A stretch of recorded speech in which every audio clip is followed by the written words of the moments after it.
আজকে যে বিষয়টি আমি আপনাদের আলোচনা করব সেটি হলো তাবলিগের মধ্যে যে দুইটা বিভক্তি হয়ে গেছে। সবাই বলতেছে তাবলিগ দুইটা, একটা জোবায়েরপন্থী একটা সাদপন্থী।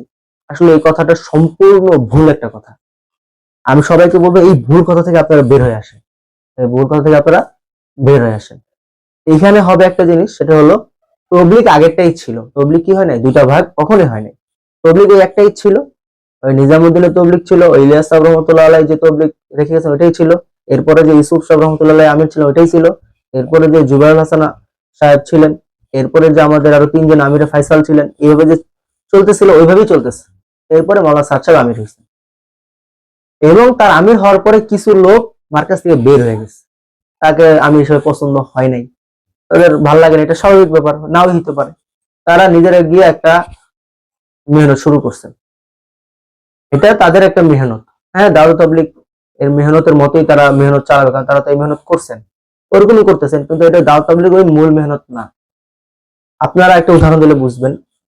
ধরেন আগে কেউ একটা দল করতো, আমি আওয়ামী লীগ দিয়ে বুঝাই বা বিএনপি দিয়ে বুঝাই বা জামাত ইসলাম দিয়ে বুঝাই, একটা দল করতো এবং সে ওই দল থেকে কি হয়ে গেছে, কিছুদিন পরে ওই দলের প্রধানের সাথে একটু কথা বা তার প্রধানের কোনো কাজকর্ম তার ভাল লাগে না, এই জন্য সে ওই দল থেকে ত্যাগ হয়ে সে নিজে একটা দল গঠন করছে, ওইরকম একটা রাজনৈতিক দল গঠন করছে বা ওইরকম একটা দল গঠন করছে। এখন কি তাকে বলবে ওই যে আরেকটা আওয়ামী লীগ বা ওই যে আরেকটা বিএনপি, ওই যে আরেকটা জামাত ইসলাম, এটা বলবে? বলবে না। সে তার দলে আরেকটা নামকরণ করে সে চালাবে। কিন্তু আমাদের এখানে ঠিক উল্টোটা হইতেছে। নিজামুদ্দিন থেকে মূল মেহনত থেকে বের হয়ে যায়, তারাই বলতেছে আমরাই মূল, আমরাই মেহনতের মূল, আমরাই দাওয়াত তাবলীগের মেন। আর মাওলানা সাদ সাহেব কিছুই না। ওনাকে এমন ভাবে উপস্থাপন করে দিয়েছে মানে উনি কিছুই না, উনি মেহনতের কেউই না, অথচ উনি হইলে মেহনতের মূল গোড়া। আর যারা আছে তাদের কারো সম্পর্ক এই বংশের সাথে নাই, এই মেহনতের সাথে পুরোপুরি ভাবে নাই। ওনার ওনার সম্পর্ক এই বংশের এই মেহনতের রক্তের সাথে। আপনারাই বলেন,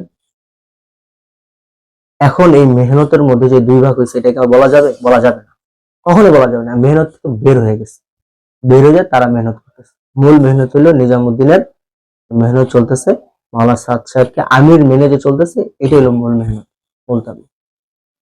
সবাইকে আল্লাহ তাআলা বুঝার এবং আমল করার তৌফিক দান করুন। আমিন।